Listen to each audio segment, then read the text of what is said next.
جب پڑوسیوں نے پوچھا تو دائی حلیمہ نے کہا کہ نہیں، جب سے یہ نور والا آیا ہے، ہاں میں گھر کے کسی کونے میں اس کو لے کر جاتی ہوں تو اللہ وہاں پر نور پھیلا دیتا ہے، روشنی پھیلا دیتا ہے۔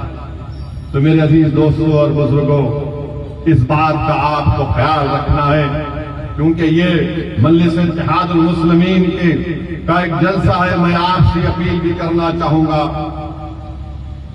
کہ الیکشن آ رہے ہیں، میری آپ سے دبن گزارش ہے کہ آپ مجلس اتحاد المسلمین کو مضبوط کریں، اور اگر کوئی کسی کو اعتراض ہوگا کہ اسد الدین اویسی جشن رحمت اللہ علیہ صلی اللہ علیہ وسلم میں سیاست کی بات کر رہا ہے تو دیوانے تم سیرت النبی کو نہیں پڑھے، اگر تم سیرت النبی کو پڑھتے تو تم کو معلوم ہوتا۔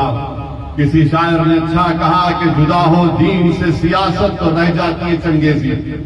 تو میرے عزیز دوستوں اور بزرگوں، جو ہمارے مخالفین مجلس اتحاد المسلمین کہتے ہیں کہ مجلس اتحاد المسلمین نے کیا کیا، تو میں عوام کے درمیان میں کھڑے ہو کر اس جلسے جشن رحمت اللہ علیہ صلی اللہ علیہ وسلم میں آپ کو بتا رہا ہوں کہ پچھلے 10 سال میں مسلمانوں کے لیے پری پوسٹ میٹرک اسکالرشپ 445 کروڑ روپے پوسٹ میٹرک اسکالرشپ میں مجلس کی نمائندگی پر TRS کی حکومت نے منظور کیے۔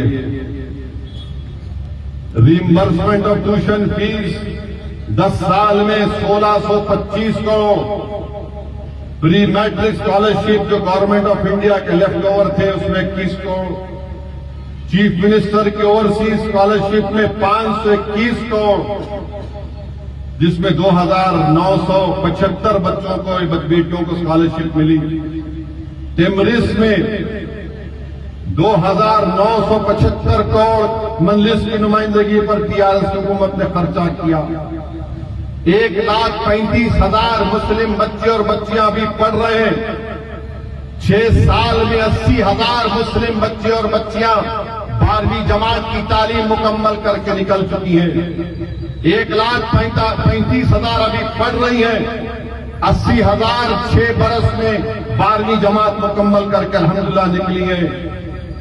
سینٹر فار ایجوکیشن ڈیولپمنٹ میں ویریس امتحانوں کی کوچنگ کے 14 crore, minority studies circle, civil service various group میں 17 کروڑ، یعنی pre matric reimbursement of tuition fee, pre matric scholarship, CM overseas, TMREIS, CEDM، minority studies circle کو ملا لیں گے تو 10 سال میں صرف تعلیم کے اوپر مجلس اتحاد المسلمین کی نمائندگی پر کے چندر شیکھر راؤ نے 5,617 کروڑ روپے خرچہ کیے۔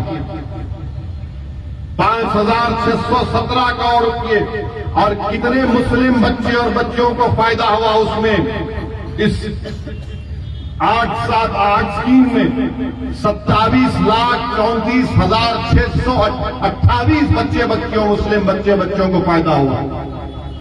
27,34,628 کو 5,617 کروڑ خرچہ ہوئے، اور مخالفین مجلس کے پاس اس کا کوئی جواب نہیں۔ پھر اب آپ آ جائیے شادی مبارک میں 10 سال میں 2,225 کروڑ دیے گئے ہیں، جس میں سے قریب 2,65,931 ہماری بہنوں کی شادی کے پیسے ان کو دیے گئے ہیں۔ امام اور مؤذن کا جن کو تنخواہیں دی گئی ہیں، اب اس کو بڑھا کر 17,000 امام اور مؤذنوں کو تنخواہ دی جا رہی ہے، اس کا بقایا ہے وہ مل جائے گا انشاءاللہ۔ پھر یہ 1 لاکھ کا فائنینشیل ایڈ ہے، اور پھر آپ دیکھتے ہیں کہ تور بیت المال جو تھا نامپلی کے پاس، وہاں پر قریب 40 کروڑ کی لاگت سے وہ انیس الغربا کی عمارت، اتنی شاندار عمارت کو مجلس اتحاد المسلمین کی نمائندگی پر بنایا گیا۔ میرے عزیز دوستوں اور بزرگوں، اس کے بعد شہر حیدرآباد ہو یا تلنگانہ ہو، یہاں پر ہم نے امن کو مضبوط کیا، فرقہ پرستی کو بڑھنے نہیں دیا، فسادات کو ہونے سے بچایا اس شہر کو۔ اور پھر آپ یہ بھی جانتے ہیں کہ فسادات کو نہیں ہونے دیا۔ ہاں، 2-3 جگہ پر ایسے حادثات ہوئے ہیں جس کا ہم کو تکلیف ہے، مگر مجموعی طور پر تلنگانہ میں کوئی فساد نہیں ہوا۔ یہ کام مجلس اتحاد المسلمین نے کیا، مجلس کے 7 MLAs نے کیا، اور مخالفین مجلس کے پاس اس کا کوئی جواب نہیں سوائے اس کے کہ گالی دو، اسد الدین اویسی کو گالی دو۔ میرے ویڈیوز بنا کر ڈالتے ہیں، میرے چہرے کو بگاڑ دیتے ہیں، میری ٹوپی کو اتار کر میرے ماتھے کے اوپر جو میں اپنا ماتھا اللہ کی بارگاہ میں سجدے میں گراتا ہوں، اپنے گناہوں کی بھیک مانگتا ہوں، اس ماتھے پر نشان لگاتے ہیں۔ یہ مخالفین مجلس اتحاد المسلمین کے کارنامے کیا کیا بولے جاتے ہیں، مگر یاد رکھو مجھے اس کا کوئی اثر نہیں ہوتا۔ اس لیے نہیں ہوتا کہ رسول اللہ صلی اللہ علیہ وسلم کو طائف کے سفر میں کیا ہوا تھا۔ مجھے اس پر اس لیے تکلیف نہیں ہوتی کہ صدیق اکبر نے تکلیف اٹھائی، مجھے اس لیے تکلیف نہیں ہوتی کیونکہ میری تکلیف کچھ بھی نہیں ہے جب میں امام حسین کی شہادت کو، اہل بیت کی شہادت کو دیکھتا ہوں۔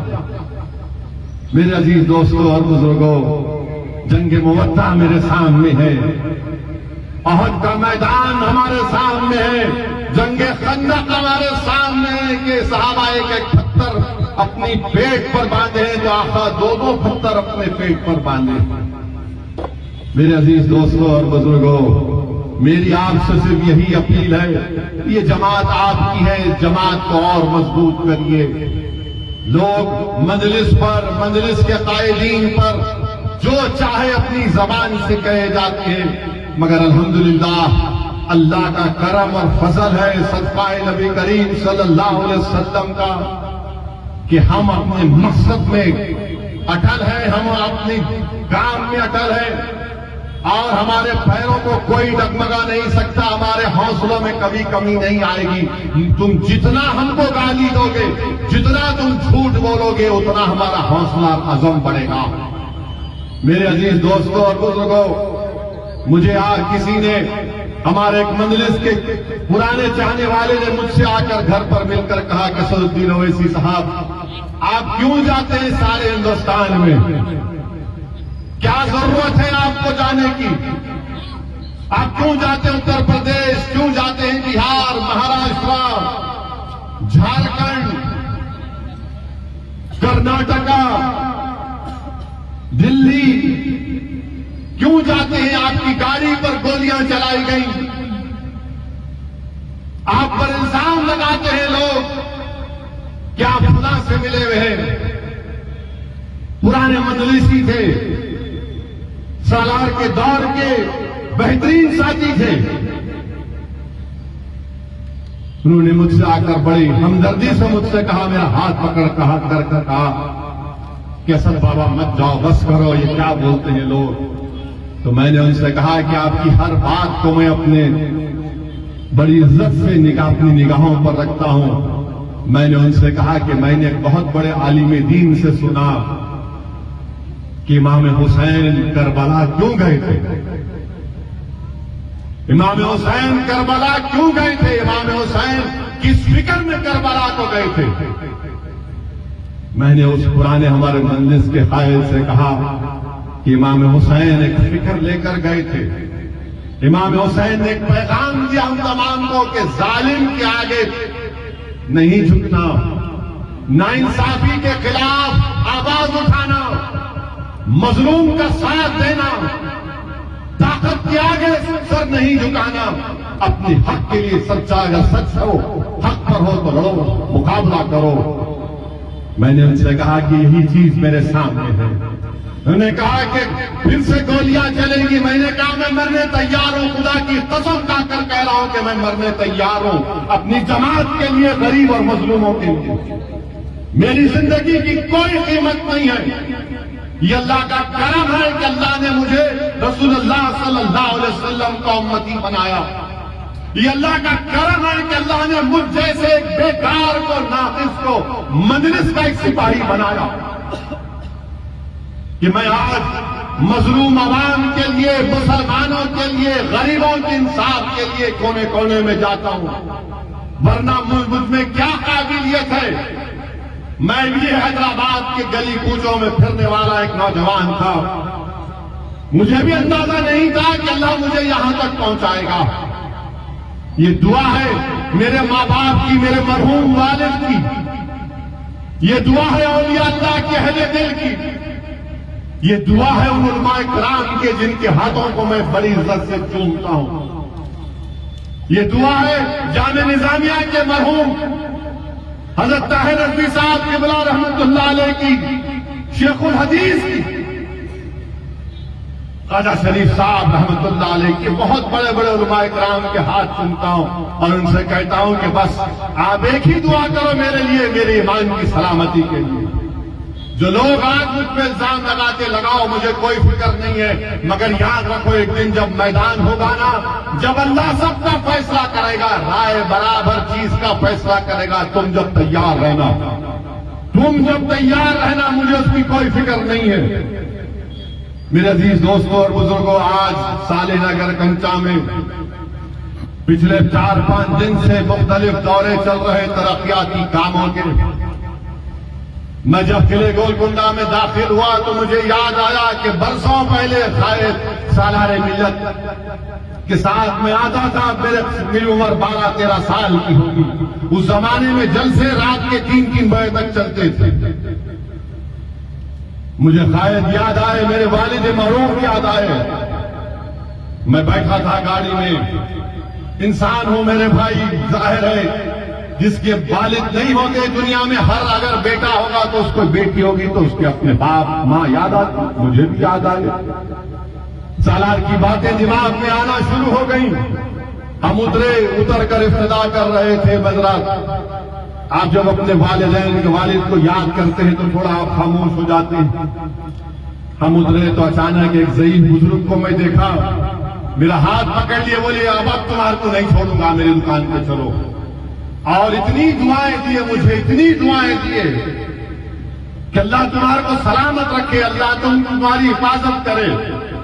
میرے بھائی، وہ میں جانتا نہیں کون ہے وہ شخص، مگر میرے دل کو چیر کے رکھ دیے ان کے الفاظ، ان کی محبت، ان کی شفقت میرے حوصلے میں اضافہ کر دیا، میرے عزم میں اضافہ کر دیا کہ یہ بزرگ اگر میرے ساتھ ہے، ان کی دعائیں میرے ساتھ ہے تو میں پہاڑ سے ٹکراؤں گا، ڈروں گا نہیں کبھی کسی سے انشاءاللہ. میرے عزیز دوستوں اور بزرگوں، یہ مجلس اتحاد المسلمین کی محبت ہے جس کو یہ لوگ سمجھ نہیں سکتے.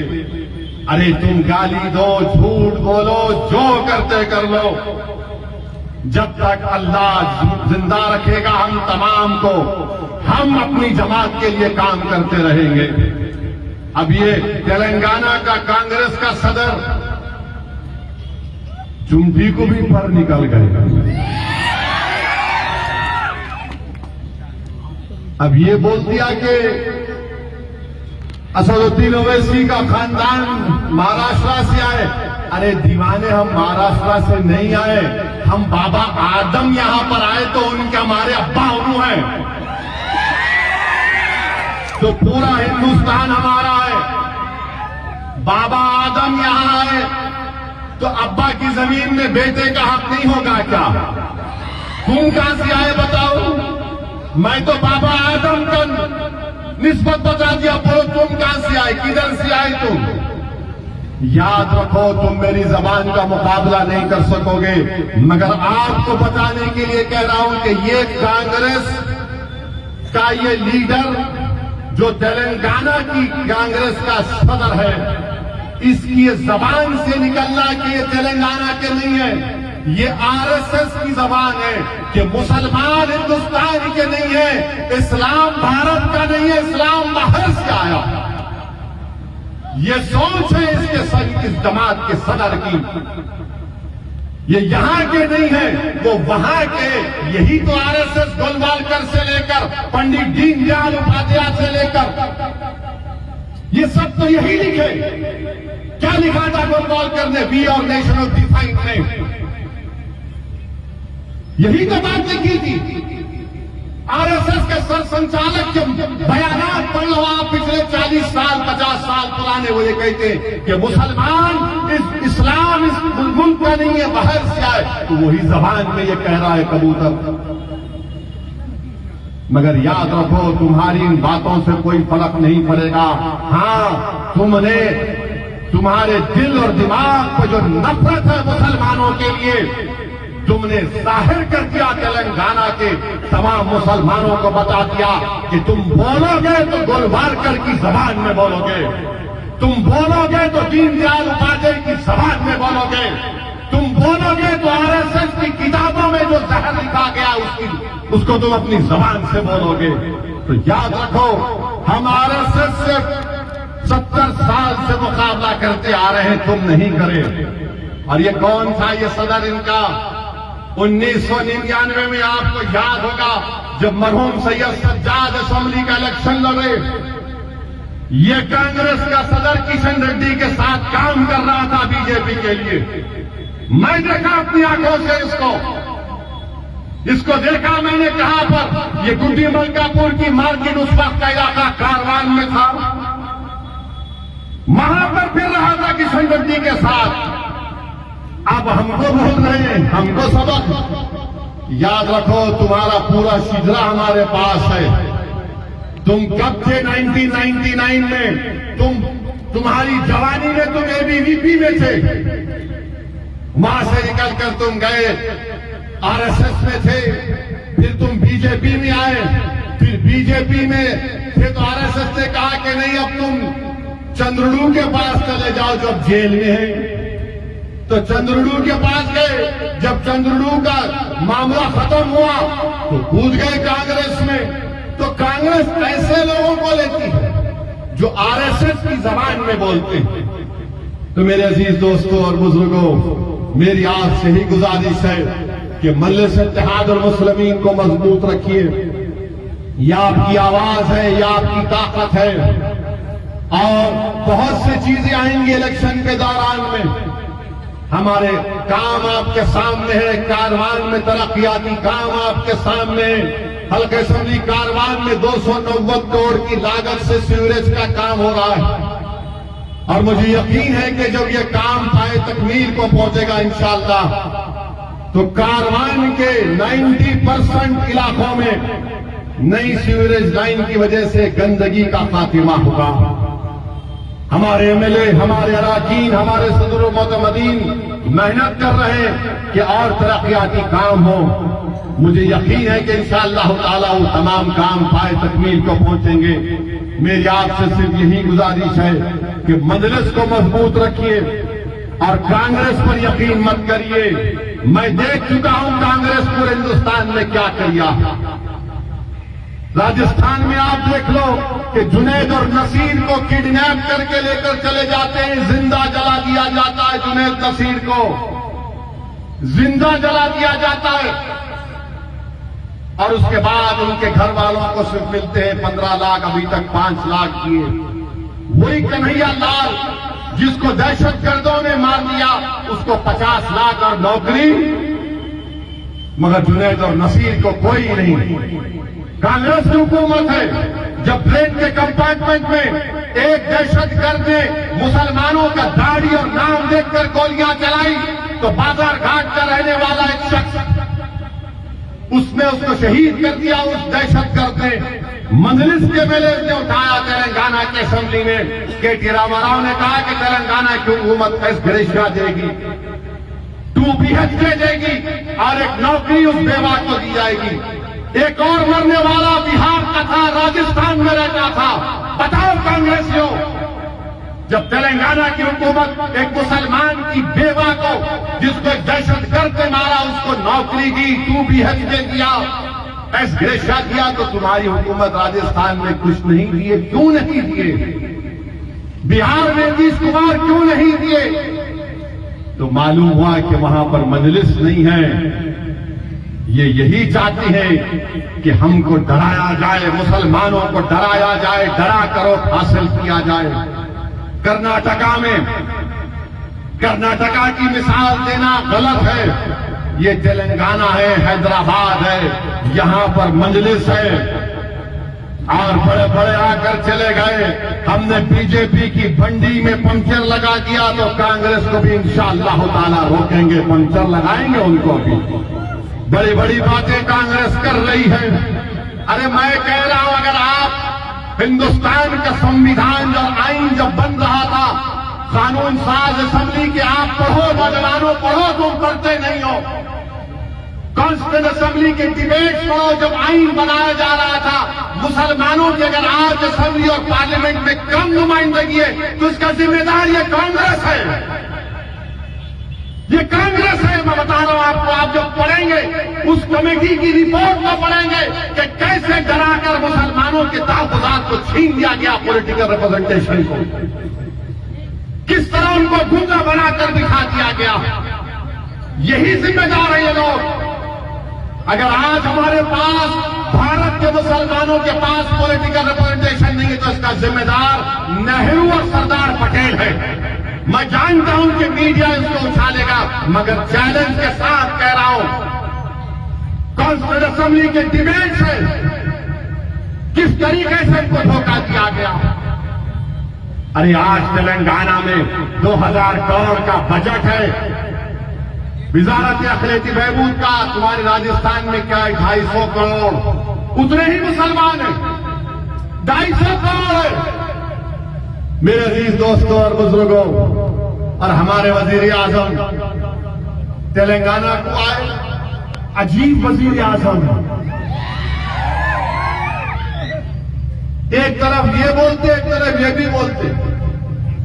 یہ بولتی ہے کہ کے سی آر نے کرناٹکا کے الیکشن میں کانگریس کو پیسے دیے. ارے گھڑی میں تاشا, گھڑی میں ماشا, کیا ہے موڈی جی؟ نہیں, کرناٹکا میں پیسے بھی دیے, ادھر بھی آئے, پیسے بھی دے رہے, ادھر بھی آ رہے. کیا بولنا چاہ رہے آپ؟ کیا کر دیا آپ نے دیش کا؟ اس وطن عزیز میں نفرت کو پھیلانے کا کام 2014 سے اور زیادہ ہو گیا, اور زیادہ ہو گیا. کہاں مسلمان بی جے پی میں نظر ہی نہیں آتا, مگر وزیر اعظم ایک ہی رٹ لگاتے, سب کا ساتھ, کیا وکاس, وشواس بولتے. کوئی نظر نہیں آتا بی جے پی میں. ایک مسلم ایم ایل اے نہیں ہے ان کے پاس, ایک ہے شاید کہیں پر. ایک مسلم ایم پی نہیں ہے لوک سبھا میں, مسلم منسٹر نہیں ہے. بھارت کی سیاست سے مسلمانوں کو غائب کر دیا بی جے پی نے. تو کانگریس بھی اب ڈر رہی ہے, یہ سیکولر پارٹیاں ڈر رہی ہیں. نہیں, ذرا خاموش بیٹھو, خاموش بیٹھو, خاموش بیٹھو, خاموش بیٹھو, خاموش بیٹھنا. ہم خاموش بیٹھنے کو آئے اس دنیا میں, ہم خاموش بیٹھنے کو نہیں آئے اس دنیا میں. ہم لڑائی لڑنے آئے, اپنا حق منوانے آئے اس دنیا میں. جو خاموش بیٹھے گا وہ ختم ہو جائے گا, جو لڑے گا وہ زندہ رہے گا. جو لوگ خاموش بیٹھنے کے لیے کہہ رہے ہیں, ارے تم ہم کو 60 سال سے خاموش بٹھا کر رکھے ہو, تم نے کیا کیا بتاؤ مسلمانوں کے لیے, سوائے ڈرا ڈرا کر. ارے جو دلی میں کانگریسی ملتا, ارے بھائی ہم کو بولتے او اے سی کو دیکھو, او اے سی کو دیکھو. ملا دیکھنے کی چیز ہے, بار بار دیکھو, ہم کون روک رہا تم کو؟ آپ بولتے کہ نہیں او اے سی کو روکیں گے, انہیں بہت جا رہا. ارے پیارے, میں پھر سے کہہ رہا ہوں, اچھے کو بھی جاؤ حیدرآباد کو مقابلہ کرنے کے لیے. تمہارا پیارا اگر تیار نہیں ہے تو کسی اور کو تیار کرو, مگر یاد رکھو اسمبلی کے الیکشن میں انشاءاللہ تعالی مجلس نے جو پالیسی اور فیصلہ لیا ہے, تلنگانہ کی عوام اللہ کے فضل و کرم سے اس کی تائید کرے گی اور مجلس اس میں کامیاب ہوگی. میں پوری اطمینان اور اعتماد کے ساتھ کہہ رہا ہوں, کہ مجلس جہاں سے اپنے مجلس کے کینڈیڈیٹ کھڑا کرے گی وہاں سے مجلس کے مجلس کامیاب ہوں گے، اور مجھے یقین ہے کہ انشاءاللہ تعالی مجلس کے مجلس کی کامیابی کے ساتھ ساتھ تلنگانہ کا چیف منسٹر ماموں بنیں گے جو تیسری مرتبہ۔ آپ دیکھنا یہ بات، کانگریس کا ریکارڈ اٹھا کر دیکھ لو، فسادات ہوتے تھے حیدرآباد میں، ان کے ذاتی جھگڑے اتنے ہیں کہ فساد کراتے تھے یہ لوگ۔ ہم کو حیدرآباد کو بچانا ہے، ہمارے معصوم بچوں کو ہم کیا مستقبل دیں گے، اس کو دیکھ کر آپ کو فیصلہ لینا ہے۔ میرے عزیز دوستوں اور بزرگوں، مجلس اتحاد المسلمین ان باطل طوفانوں میں چراغ ہے، مجلس اتحاد المسلمین ان ظالموں کے خلاف ایک چٹان ہے، مجلس اتحاد المسلمین ان طاقتور ظالموں کے خلاف ایک سیاسی آواز آپ کی ہے۔ اسی لیے میری آپ سے گزارش ہے کہ مجلس اتحاد المسلمین کو آپ کے بزرگوں نے، ہم نے اپنی قربانیوں سے مضبوط کیا ہے۔ مجلس کو مضبوط کریے اور دعا بھی کریے کہ اللہ سبحانہ و تعالی نبی کریم صلی اللہ علیہ وسلم کے صدقے طفیل میں اللہ مجلس اتحاد المسلمین کو اس اسمبلی الیکشن میں موجودہ 7 MLA اور اس کے ساتھ جہاں کہیں گے ہمارے امیدوار کھڑے رہیں گے، اللہ ان تمام کو MLA منتخب کرے، اور اللہ جہاں پر مجلس نے فیصلہ کیا اللہ اس فیصلے میں برکت دے، اور مجلس کے فیصلے کو اللہ سبحانہ و تعالیٰ اس میں کامیابی سے امکنار کرے۔ میرے عزیز دوستوں اور بزرگوں، میری آپ سے ہی التجا ہے کہ آپ مجلس کو مضبوط کریے۔ انشاءاللہ تعالیٰ الیکشن ہوں گے اور بھی جلسے ہوں گے، مگر میرا مقصد یہی ہے کہ آپ کے سامنے اپیل کروں، اور جسد رحمت اللہ عالمین صلی اللہ علیہ وسلم ہے، ہم رسول اللہ صلی اللہ علیہ وسلم کے غلام ہیں۔ اللہ نبی کریم صلی اللہ علیہ وسلم کے صدقے طفیل میں ہم تمام کو ان ظالموں سے اللہ محفوظ رکھے۔ اللہ سبحانہ و تعالیٰ اپنے فضل اور کرم سے ہمارے جان اور مال، ہمارے ایمان، ہمارے مسجدوں کو، ہمارے گھروں کو، ہماری بیٹیوں کو، ہمارے نوجوانوں کو اللہ بچا کر رکھے۔ اللہ ان کو طاقتور بنائے، اللہ ان کو نیک بنائے، تاکہ یہ قوم اور ملک کا مستقبل اچھا سنوار سکے۔ وآخر دعوانا الحمدللہ رب العالمین۔